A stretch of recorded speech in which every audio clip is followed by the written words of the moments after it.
Ad Astra is the recent sci-fi film starring Brad Pitt that people are calling a masterpiece. Personally, I don't think it's a masterpiece. I was actually quite disappointed in this film. I was actually surprised by how problematic it is. Don't get me wrong, the film is well made from a technical standpoint. The music is very operatic and epic in its presentation, but it's also very moody in its lasting effect. The cinematography from Hoyt van Hoytema is just out of this world gorgeous. He's able to capture this great sense of scope, but never detour from keeping it this intimate story through his camera work. And the stellar visual effects accompany that ambition as well, even using some footage from NASA for the Mars and Moon sequences. So there's a lot of creativity behind this movie, and James Gray, for the most part, keeps this movie engaging enough to watch. So there's nothing wrong in the technical department. The problem with the film is the story and how it's executed. I could talk about how this movie is a derivative copy of other better sci-fi films, but there are other problems I have that I would like to talk about. And one of those things is the film's identity crisis. It has no idea what it wants to be. It feels like two different sci-fi movies, and so there's this unevenness going on within the narrative. The one movie is trying to be this moody, slow-burning, psychological sci-fi drama, while the other movie is trying to be this thrilling sci-fi action-adventure. And they sort of cancel each other out. For the majority of the runtime, it's this slow-burning drama. But sometimes the director will chuck in a thrill or an action sequence out of nowhere, and they almost feel like reshoots. They don't really add anything to the story. They just seem to be there to add a bit of an unexpected jolt into this slow-burning flick, like a monkey attack in space, or pirates on the moon attacking for resources, turning it into a Fast and Furious movie but in space, or a knife fight in zero gravity, or a nuclear explosion to boost Roy's rocket, etc, etc. These action sequences and these thrills, they completely undercut the rest of the film and what James Gray is trying to do. He's telling you to take this seriously, but then he throws in these spontaneous and ludicrous plot elements. There's no denying that these thrills are amazingly directed and they pack energy. It's just, they happen out of nowhere. And because they happen out of nowhere, the director has to take it back to its slow-burning route.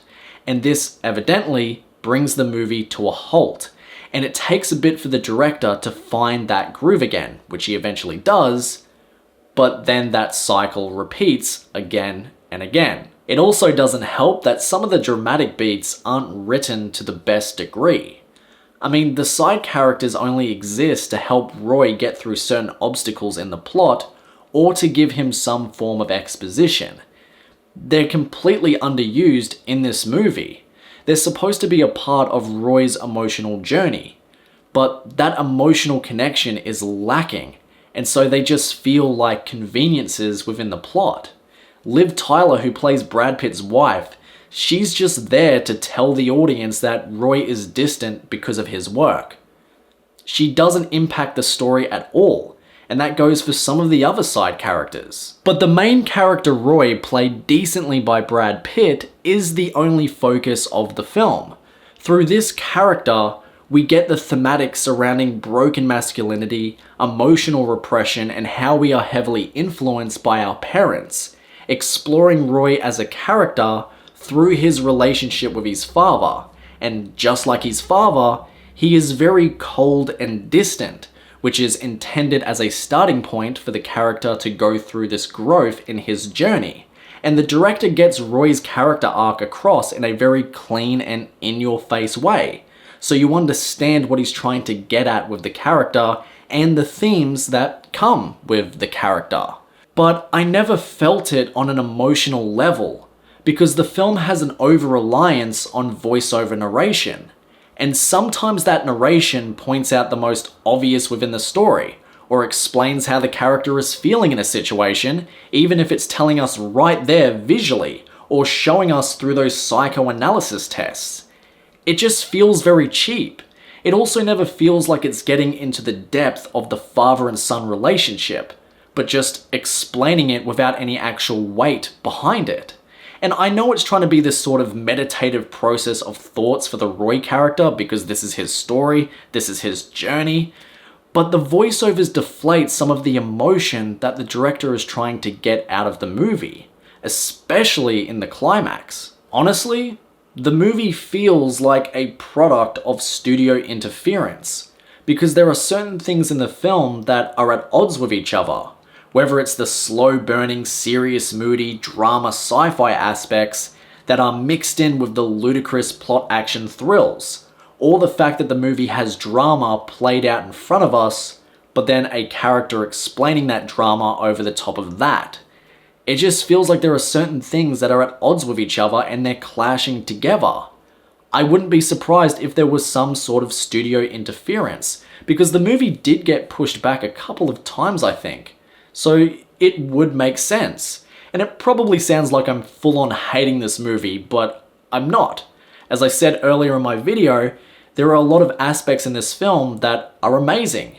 It's beautifully made, there's a lot of creativity behind it, and there are certain elements that are engaging.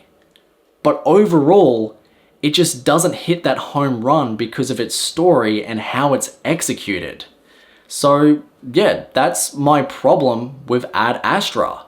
I wish I loved it because I love sci-fi films, I love those slow burning ones, but I just didn't with this one. Okie dokie, guacamole, let me know what you guys thought about the movie down in the comments. I'd love to hear it. And if you guys like this video and you want to see more, click subscribe and I'll see you later.